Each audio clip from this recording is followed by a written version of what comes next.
नाम निर्देशन पत्र के बाद जैसा सबको जानकारी है, कांग्रेस के प्रत्याशी द्वारा जान करके जो जानकारी छिपाई गई थी, ये एक तरह से आपराधिक रिकॉर्ड को छिपाने का पाप है। असली में अगर आप पे कोई आपराधिक प्रकरण किसी न्यायालय में हो तो ये शपथ पत्र के साथ लिख के देना चाहिए, ताकि बाद में जब आप प्रत्याशी बनते हो तो उससे जुड़ी हुई सारी चीज़ों की जानकारी प्रत्येक मतदाता तक हो।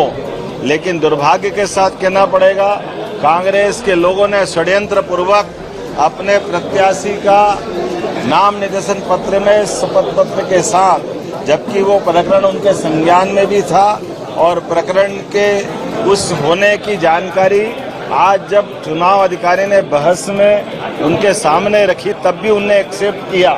तो ये इसका मतलब है कि जान करके आपने निर्वाचन अधिकारी को भ्रम में रखा था और इसी आधार पर ये जो फैसला हुआ है, मैं समूची निर्वाचन प्रक्रिया के खास करके स्क्रूटनी की इस प्रक्रिया का स्वागत करता हूं और निर्वाचन अधिकारी ने जो निर्णय दिया वो सर्वविदित है, घोषित है।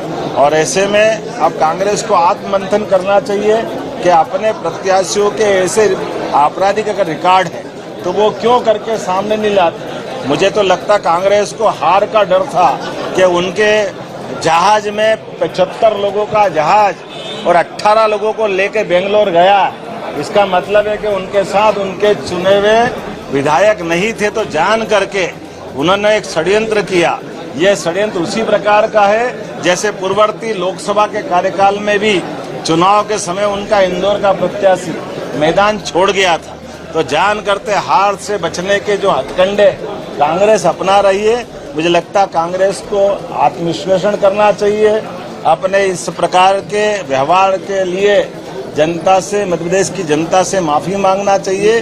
और जो चुनाव अधिकारी ने दूध का दूध पानी का पानी किया है, मैं मान के चलता हूँ हमारे साथ अध्यक्ष जी भी है और हम पूरी भारतीय जनता पार्टी के नाते से बोलना चाहेंगे। इसी कारण से हम सब मध्य प्रदेश के लोगों के लिए आज का ये चुनाव, क्योंकि ये दूषित प्रक्रिया हो जाती अगर जान करते आपराधिक रिकॉर्ड को छिपा करके ये चुनाव प्रक्रिया में बढ़ते तो समूचा चुनाव ये खतरे में पड़ता।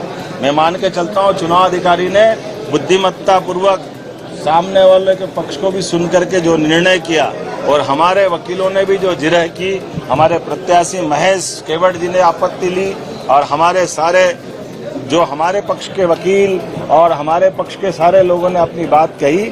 ये लोकतंत्र में यही तरीका होता है और इसलिए इस लिए गए निर्णय का हम सब स्वागत करते हैं।